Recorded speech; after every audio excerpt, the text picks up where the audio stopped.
So the recruiting app probably needs to be timed for the beginning of a season, like before summer sports start, or before the fall sports start, or before winter sports start. So based on resource allocation, resource availability, that would drive the timing of the recruiting app.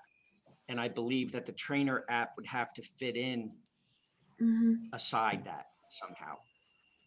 I Okay. think Greg just joined, so you Yes. might want to pose your question to him as well. Yes. Yes. Right. That's right. Hi, Greg. Hi, KP. How are you? I'm good. Thank you for asking. So, we were having a discussion here, and that was regarding the recruitment app that we are planning. Yes. So, my question was, for which phase do we require this app? And yeah, and more details about the app, basically. So there are two parts of the recruiting process. The first is to load the individual athlete to load their personal information onto UB Sports, and that's why we're building these different pages with deeper and deeper information that would then be used by the recruiter on the other side using the app to find the athlete. So the recruitment app really won't be, as I would say, your short answer is that the recruitment app can wait until after UB Sports is launched to then launch. But we have to be preparing for what the coaches and the recruiters will need as we're building the personal profile development part or tools of UB Sports. So so that I would say the phase that can come out at a later phase. The athletic trainer and fitness trainer apps are we really hope those to launch the day we launch UB Sports, because we will be going to the athletic trainers and the physical trainers before the site's even launched. And that's one of the ways we're going to be able to get our first sets of users from the influence centers of influence concept that we're planning with the marketing. Got it. And I do have one more question here. Who will be the consumers of this recruitment app?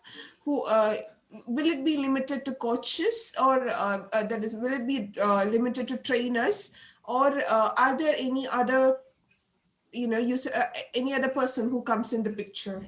Trainers won't really be using this app. The app is really for someone to look into our database and search using certain criteria that are set up that are defined by sport and by position. So if I'm a basketball coach or a basketball recruiter or basketball scout, I'd be looking at the basketball players who are of the right age into our database of members. So it's not the athletic trainer, it's not the physical trainer, it's really either a scout, coach, or recruiter who will be looking into our database using the recruitment app. Okay, and they will have a normal sign-up procedure and a registration procedure and a sign-up procedure and all, right? Yes, the difference is they will, in their self-definition of who they are, they will be saying, we had that whole thing about the roles that people play. If you say you're a coach or a recruiter or a scout in any sport, we will immediately ask you, one, if you are thinking about looking into our database of athletes, and two, which sports those athletes would be playing. Because there's an opportunity, for example, if you're a rugby coach, you don't really have to have amazing eye-hand coordination or anything. You just have to be sort of large. You have to be sort of fast and not worry about breaking your nose or getting an ear cut, because that's what happens with rugby players. But you don't have to have the fine skills that a lacrosse player or a field hockey player or a soccer player would need. So what happens if you're a rugby coach or a recruiter or a scout, you would be looking into those other populations, not just your sport, but other populations. So that's a question that we have to ask. What sports would you be interested in? What sport athletes would you be interested in looking at on UB Sports? So it depends upon the entry that they give and that we ask more questions, right? Yes, it's if they say they're a coach, recruiter, or scout, immediately that we ask them that question if they're interested in recruiting athletes for their teams or for their schools. Got it. Now, once they are logged in to the application, I do have another question here. Once they have completed the sign-up procedure, they will be searching the database by using keywords, as well as they will have some advanced filtering options as well. That is the main two functionalities in the Recruiter app, right? Yes, they have to be able to sort and define their the levels that they're interested in. Okay, great. And now, when it comes to the what are the sub criteria which comes under these? Will it be some kind of values like age, their sport types, their sport parameters, something like that? It would be great if I can get a list of what all things are there, which needs to be, included there. Yes, of course. Well, if you think about it, the coach will first want to know age, you're right. Secondly, they want to know some physical statistics. How tall are they? How much do they weigh? What their standing reach is, what their arm length is, what their hand size is for some sports. And then they would ask them performance criteria after that. They would say, how much do you bench press? How much do you shoulder press? How much do you leg press or leg curl or leg extension? What's your agility? You know, how fast are you? If you're a football player in the United States, they care a lot about the 40-yard dash. So they would ask those kind of questions. And usually the athlete will know what statistics they need to put up there in order to be looked at as for recruitment. So they will start loading that personal information into their personal profiles. And then the coach, recruiter, scout would be searching using those profiles. If I want somebody, for example, 5'10" to 6'5", as a rugby coach, I can just say I'm looking for guys who are 5'10" to 6'5". They're 180 pounds plus, and they run a 100-yard dash in 10 seconds. Got it. Those would be, the criteria that they would put in, and hopefully the athletes on the other side will be loading those in as they go through the personal profiles that we are already planning on building into youth sports. That's the personal profile pages that I think I put up on Slack someplace, and if not, I'll put them up now. Okay, got it. So all these information that they search on, that will be retrieved from the UB Sports main app, and that will be displayed over there for the recruiters, right? Yes, that's correct. Okay, and that's the basic functionality of the app, right? Yes. Okay, got it. I just wanted to confirm on these things. And for the questions that needs to be asked, there can be a number of questions that can come up there, a number of criteria for searching. So that needs to be defined. And probably I may take a little bit more help after doing a little bit research there. I might need both of your help, Greg and John, there. Okay. Yes, of course. And you can tag me whenever you want as far as asking me questions. But we also have the other members of our team getting the requirements from Uh-huh. the recruiters and coaches and scouts that they know in different sports. We have hockey being looked at, soccer, um, baseball, Uh-huh. basketball, and a couple other sports that we're already working on those specific criteria. So we'll be able to get back to you shortly. But what we really need is a way to have a template that when we take on a new sport, because we're not going to be able to get all sports up right now, but we need a template that will allow us to set up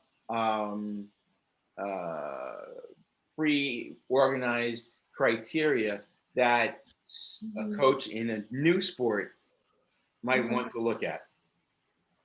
Okay.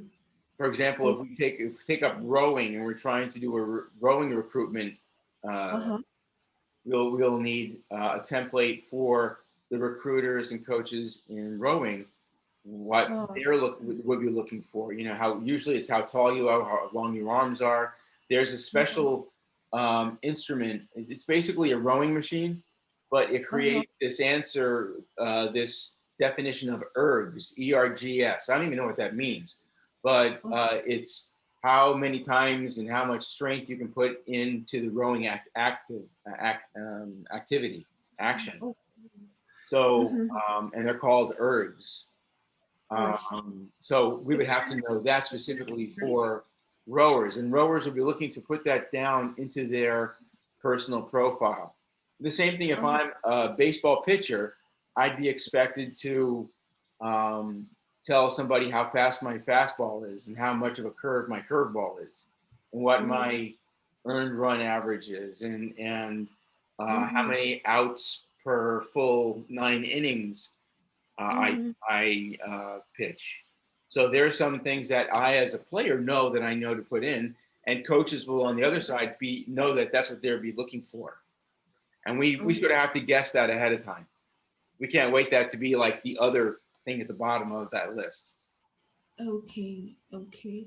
And I could see a question here, like it would be more helpful if the questions or if the dashboard is organized as per the as per what kind of person you are. Like if you are a person who is interested in a particular sport, and if we load if we load questions and searches too based on that, I guess it will be more user friendly as well.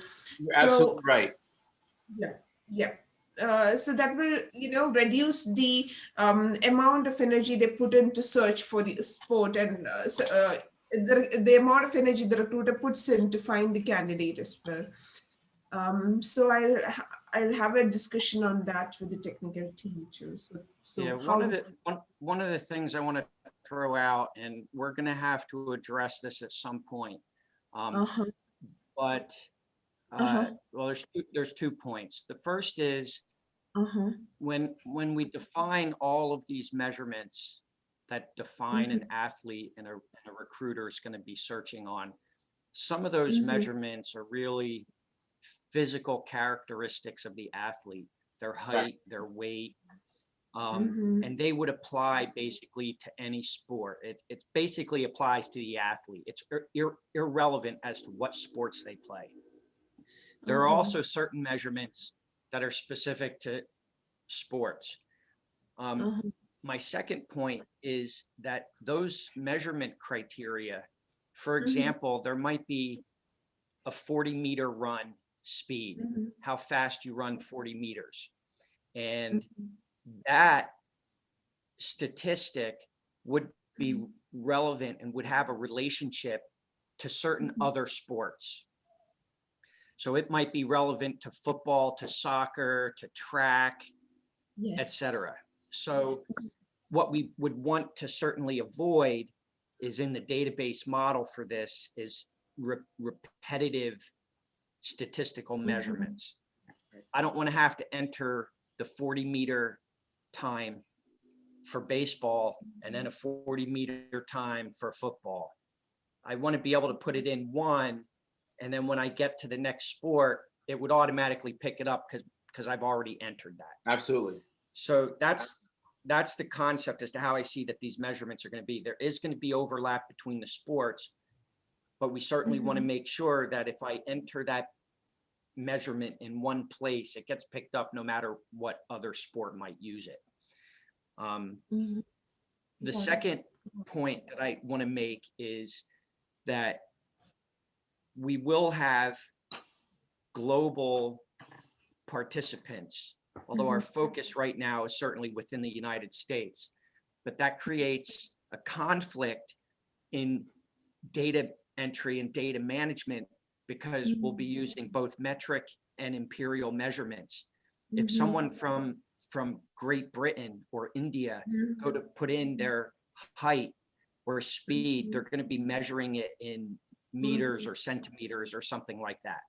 Whereas in the United States, that's not going to happen. So we will need a way for each athlete to kind of set their profile to be metric or imperial, so that as they do their data entry, we know that it's going to be centimeters and stuff like that they're entering. And if a US, do you expect, so do you, sorry to interrupt, do you expect an automatic, a conversion there? So if it's a person from India, say, and he is entering the weight in kg, and do you want to get, do you want the weight to, get automatically be represented in the, say, in pounds, or well, do you want it I to be think represented? I think that the decision has to be made as to what exactly we're going to store in the database. Whether we store it as an imperial value or a metric value.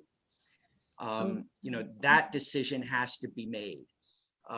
So what that will one system, if somebody is entering data or searching on data under one method, one system, there will have to be some sort of a conversion. So for example, if we're storing kilograms in the database and I enter 128 pounds, there's a conversion on the back end that handles that. And that would also be true from kind of the recruiter side as well. When they're searching, we need to know if what they're searching on is imperial or metric as well. So that is something, and I'm not sure that there's a better way to store the data in one system or another. So we can kind of push that decision off a little bit. But that decision has to be made. We have to provide a mechanism for both the athletes and the recruiters to specify what they're entering, so we know how to store it. When you ask someone from the United States how tall they are, they typically say 5 feet 10 inches, which you wouldn't even store 5 feet 10 inches. You'd have to convert that anyway to like just inches. Because you wouldn't want to store two values and have to always do the math to figure that value. So there are some things that we have to deal with in storing that data and where it has to be converted and how we let people set a preference. Got it. That's not it. Now there might be some third party system out there that stores the data neither in kilograms or pounds or in centimeters or inches. There might be some other kind of system out there. I don't know if there is. If there is, we're not opposed to that either. But regardless, we have to look at how we're going to be storing that data and how that gets manipulated by the system for entry and display. Kate, KP, if you go to our Slack, the UB Sports Slack, and you go to roles-development, I just loaded pages 2 to 6 from my perspective, what it should look like. And Okay. page 1 would be all those personal stats and the your physical stats, and then your basic performance stats that John was just talking about. Mhm. So it takes Okay. off from there and says, okay, now, you know, what's my, what positions do I play? What sports do I play? What teams am I in? That kind of stuff. It takes it there out. But that first page or 2 pages have to be what John was just talking about, with the physical stats and then the basic performance stats, like the 100-yard dash, or I guess it's a 110-yard dash, which is 100 meters now. That kind of stuff. And John's right. We have to have that translation from imperial to metric on this somehow. Yes. So I'll have a so let me have a look at the Slack first, and I'll revert back. Give me a minute here, okay? Okay, the other part of this, So KP, is the next step. When someone says that they can, in baseball, there's, you know, a fastball, and everybody cares about how fast you can throw that fastball. And what we want to do, either in this phase or the next phase, probably the next phase, is to be able to validate or verify that speed. So I want to have a little yellow badge or some kind of colored badge that would be next to a stat when somebody has verified that. And that's going to take some work on our part, because we're going to have some community managers watching those videos or looking at those sites. When somebody says, I can throw a 95-mile-an-hour fastball, there has to be a video where the kid holds up their school ID with the picture, and then the kid throws the fastball, and there's a radar gun pointing at the ball, and it says that he threw it at 95 miles an hour. And then if they send that video into UB Sports, we need to have a facility in the next phase that's going to catch that, and somebody's going to look at it and go, yeah, they're verified. So they get this little yellow UB badge that goes next to that verification, that stat means that the UB verified. So expect that to come later on, but we don't need that right now. Okay. So that is something that you expect in the coming, phases, right? Correct. yes. Got it. That's not it as well. So Okay, KP, what I can and- suggest is, hello, am I audible? Hi, Jim.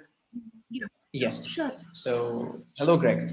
And KP, what I thought was, like, you can go through the documents and revert back, because we need some more space to think about it. Yes, sure. And get a document prepared from with the help of by the help of John and Greg. They'll put their inputs, and we can prepare a requirement doc before preparing an SRS to get the clear picture. And maybe next week we can get back with that, or you can prepare a requirement doc where you guys can start putting your ideas in, and we can share the same with John and Greg. That's great, Jim. And by the way, our team has had extensive discussions for hours about how we're going to run that database and what kind of a template we need to have available as we're building this. And I think John was in on those discussions, so he'd be able to help us be very specific about what that would look like, Yes. what the template would look like, and what the database how the database would work. Okay. Yep. So you guys can take your time, and once you come up with a solution, you can just ping us, ping me or Rajesh, or you can directly ping KP, and maybe we'll start working on the requirement doc from there. That's great. Yes. So by the time our mobile team, like Milind, have a demo to show, so I think Milind, you can take the conversation.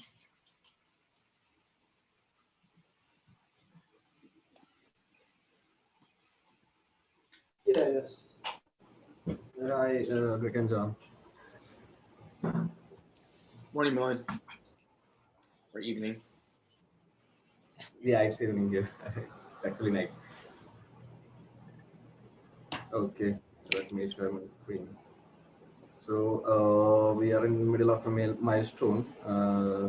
Right now, last Friday we had a milestone ending, and I think I have showed you some of the features from the profile section, and then we started moving on to the groups. Let me share my screen. Yep, I think it's visible, right? Yeah. Yep. Yeah, so you guys have already seen the profile section and all those stuffs, uh, videos, tabs, creation, all those stuffs. This milestone, we were focusing on groups basically. So all these sections had dummy data previously. Right now we have live data. These are the groups which I own, plus uh, I'm a member of. I'll be adding a distribution for that, which I own and which I'm a member of. So I'll show you a group which yeah. So this okay. Let me. There's a group. Yeah, this is how basically a group should, group will look like. This is a group created by me, so I'll be getting the settings page, and or this section is not completed, but I'll be getting the settings option, all those stuffs. This is a group which was created just some time before, so it doesn't have any data. This video section and tab section are not done, but the other stuffs like that, I'll go to a group with some data. That would be better. This group doesn't have a description, but I have joined the group. That's why it's showing the leave group option. And yeah, we have members list here. It will show the VIPs or admins or all the members. So we have only 2 members right now, for now. So this section will be implementing in this milestone, where we can like make the user an admin or a VIP or ready to store, all those kind of stuffs. Uh, yeah, and we have handled some of the privacy options also in the group based on the group settings. So you can see a invite. This is a section for inviting. So yeah, I have one pending invitation. Like invited person. So this is based on how you like configure your group. Uh, there is an option for in the group settings where you can ask. I mean, uh, you can have the setting to make the group available for like its members to invite others. So if that setting is on, then you will get an invite button or here, and you should be a member also. So all those stuffs are here, I guess. Uh, so really, if this group doesn't have anything, I'll go to a group with some data. Yeah, this group has some stuff for contents here. So these are the blogs and blog types. All are dummy ones, but yeah, I'll be having it only has ambassador and curate content, so the bulletins also. But see here, the bulletins, we don't have a create option because I think I'm not a member of this group. Yeah, since I'm not a member of this group, I don't have a create option there. And for events also, we have level of privacies where this event is actually a public event. That's why it's being shown. Otherwise, it won't be shown. We don't have a create option also here unless I join the group. And Twitter feed. I think the Twitter feed is also an embedded widget, right? John and Greg, we haven't done that part, but I just want to confirm. It's like embed code, right?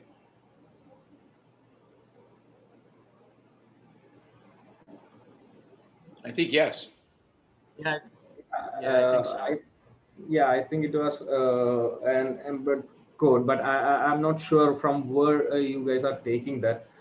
Maybe we can discuss that later because I haven't seen any. I have seen some Twitter widgets in some of the groups, but I don't own those groups, so I can't really know what kind of code is that. So that's fine. Anyway, that's a if it's an embed code, that's a simple section. Then we can deal it later. So yeah, these are the photo sections, and there's a bug here, I guess, because the albums are not visible to public. That's why we are not showing all the albums here. But in this API, we are getting photos just to like sample view. We can't click it or we can't see it. It's just for the group homepage section. So I'll go to a place where I want to back up. I think to clarify the Twitter functionality, I don't think it's just a simple embed code. I think Greg's intention, Greg, correct me if I'm wrong, but I think Greg will want to be able to identify possibly multiple Twitter feeds to pull content from. Yes, absolutely. So it's not simply embedding one particular feed.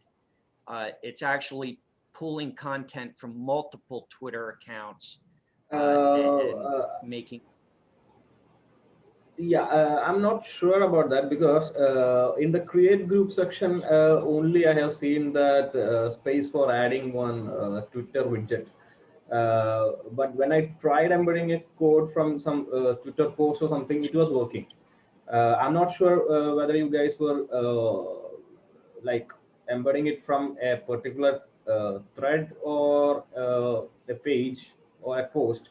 I mean, a tweet. I'm not sure, but when I tried embedding it, it worked. It showed up in the my like group page, but I'm not sure from what whether you are taking it from a page or a tweet or any other kind of handle. Yeah, if you, Milind, if you look at any of our on UB Sports right now, if you go to any one of the sport portals that has a Twitter feed, if you look at the code behind that, it's a Twitter list, they call it, and it was built by a tool that Twitter has called a Twitter widget.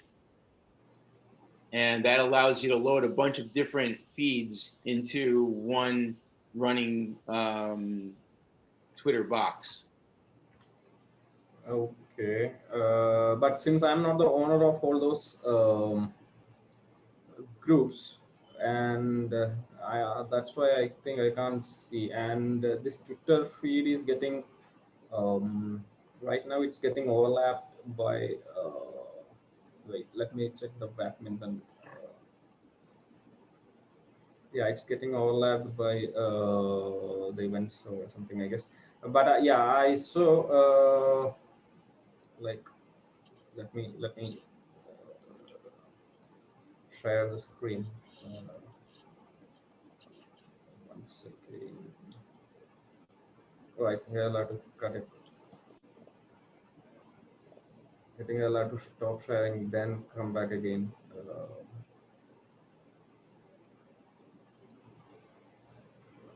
Oops. There's no other option, I guess.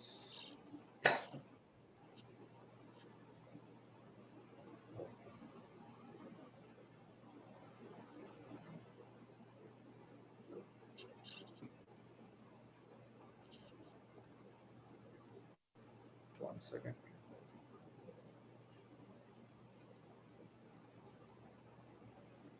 I guess you guys can see my screen, right? So this is a Twitter feed. I think it's you guys can see my screen, right? Yes. So I guess it's being pulled from the UB Sports 2 page or something. I'm not sure. But we can actually discuss that later. That's not a blocker for now. because we have so many other things to cover right now. I have planned to do this in the later milestone. So anyway, that's not a problem. Let me go around the website, find anything. I mean, find stuffs. Then if I'm Yeah, I mean, in a road, yeah. if you look at the individual tweets there, that badminton talk and then the ESPN one, you'll see that they come from different Twitter accounts. Yes. And it got updated right now. Yeah, so Yeah, you see it so says Twitter list on there, and yeah, it's set up using that Twitter widget tool that they have. okay. I know So that Twitter has different tools and different APIs and things that you can use. There's multiple solutions for doing that kind of thing. I know that they're out there. yeah, but the user has to go to that tool, get the code from there, and put it inside our platform, right? For this to happen. We will be doing it ourselves for each sport. We'll be asking the ambassador for each sport to tell us what Twitter accounts they're watching, and then we will build them ourselves for that sport. Yeah, then it's fine. Then it's fine. Then it's very much fine. So it's basically an embed code. I'll be leaving a page for that, so that the admins can just put the code and it will show up there. The Twitter widgets will show up there. So that's fine. Yeah, it would be a lot Okay. harder if we asked them to load individual Twitter accounts into one box, and then we had to do that ourselves. But they have it. They have it all built as a tool in Twitter. Yeah, that's great. Okay, so so what I was talking was like about the level of uh, privacy settings and all. So this is my group, so I don't have a join button on all those stuffs, but I'll get the options to like create new stuffs and all those kind of stuff. Okay, for the bulletins, I can see the bulletins or edit or all those kind of stuffs I can do. But once I'm in a group which I am not a member of, or that has different settings for albums or bulletins or events, then I can't actually uh, view all those kind of stuff. So that's the thing which we actually worked in, I mean, are working on in the current milestone. And the other thing is that's being worked on is the mail section, and it's just in progress. The invites are done. You can see a group invite is there, and as requested, we have classified the invites into multiple things. So you can sort it by group invites or friend request. Right now, I don't have any friend requests. So all those stuffs can be done. The messages also can be sorted, but it's not implemented. We have send, unsend. I mean, like unread section, compose section, all those stuffs. But it's just getting implemented. And the events also is on its way. So this is the place where in the my world I'll see all the events. Basically it's showing all the events from my groups which I own or which I am a member of, but we'll have to arrange it by date also. And there's an option for showing all the public events also. So we have to implement an API for that. So yeah, that's how things are progressing in our end. Okay, have you discussed how you're going to do the calendar down there underneath the Twitter? Yeah, so for the mobile view, I was planning we will be showing a list. So this is a list which will be on based on the months. I'm not planning to, I mean, we are not planning to show an entire calendar in this small screen, which will be useless, I guess. Uh, it's better, I guess it will be based on the month. So suppose now it's March. The calendar will be shown in a list wise in the mobile section. That's what I was planning to do. So we have work there to complete in this section. As you can see the dates here, right? So we'll have to sort it by dates and months and section it based on the months. So that's how the events page is gonna look there. And this, we have the friends list. I mean, the friends blocks. We are not showing member blocks anywhere because in the website, I guess we are showing all the members from the community. I mean, blocks from all the members in the community. That doesn't make sense. So we are just showing the friends. I mean, the blocks of the friends, like my friends. And this is section for my blocks. You can see my blocks. You can create all those stuff. Yeah. So you're not basically going to have anything that looks like, oops, like this on the site, on the app. A regular calendar with dots on it, meaning there's an event going on. Yeah, for now, I mean, for this phase, we haven't planned it like that. We are planning a list view, but if needed, we can implement a calendar section. But we'll have to like show the stuffs from all the groups, and we'll be having. I mean, we'll have to show markers for the events which are, I mean, like under particular dates. So well, you're definitely right that that calendar with the boxes isn't appropriate because there's no way that you can fit anything in there. But yeah, you can't actually write things inside the boxes, yeah. And obviously it's in the mobile it's not possible. So No. only thing we can do is like we can have markers under the dates. Yeah, so like that those dots. Yeah, users know something is there and you can open and see. So for the simplicity, I mean the simpler stuff and simplicity, right now what we have planned is like section wise we'll be showing the months. So for now it will be like March, then all the events under it, and once you scroll you will be getting February, January based on the descending order. So that's how it's been planned. Will we be able, so that's is that a later phase where you're going to have the calendar with the dots on it, meaning that there's an event going on? Because I think that's pretty necessary to have something like that. Yeah, I guess we can implement that once this functionality is done. I guess we can if needed we can implement that. That's All right. Yeah, it seems very cumbersome if I'm looking, especially if I'm going into July. If I'm looking for something in July, like the Olympics, I want to be able to look at the calendar and I want to be able to go to that calendar without going through 4 months of events before I get there. If I can just look at the calendar view like that and then just scroll from March, April, May, June, July, that's going to be a lot easier and faster.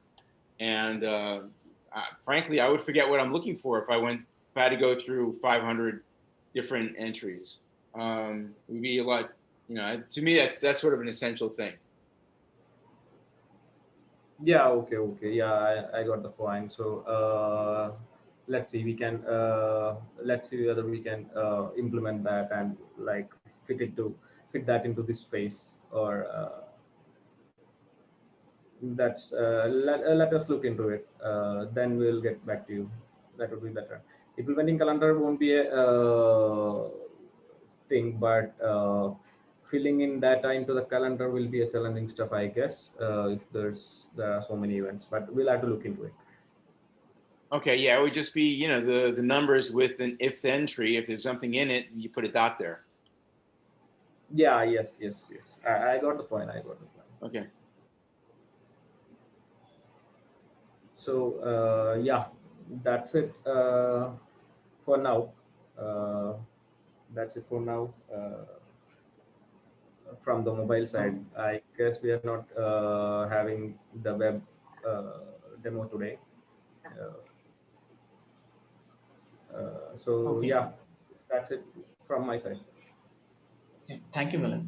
Thank you. Thank you, Nolan. So, Greg and John, I guess we have a demo by the coming by the next week for the website, and at the same time, KP is going to work on the requirement for the recruitment app, and just to start, so that the updated the ideas that you have, we can implement it, and we can first create a requirement before putting into an SRS, so that will keep things pretty easier, and I guess that's all from our end. All right, I'll get to work with our team to get those personal stats and the initial performance stats set up so that they will go like in that page 1 of the personal profile for every member. So KP, Okay. watch for that. I'll have that to you in the next day or so. Great. So I think that's all from our end. And anything else, guys, that we are missing? I guess not. No. Okay. So yeah, that's it, Greg. Okay, great.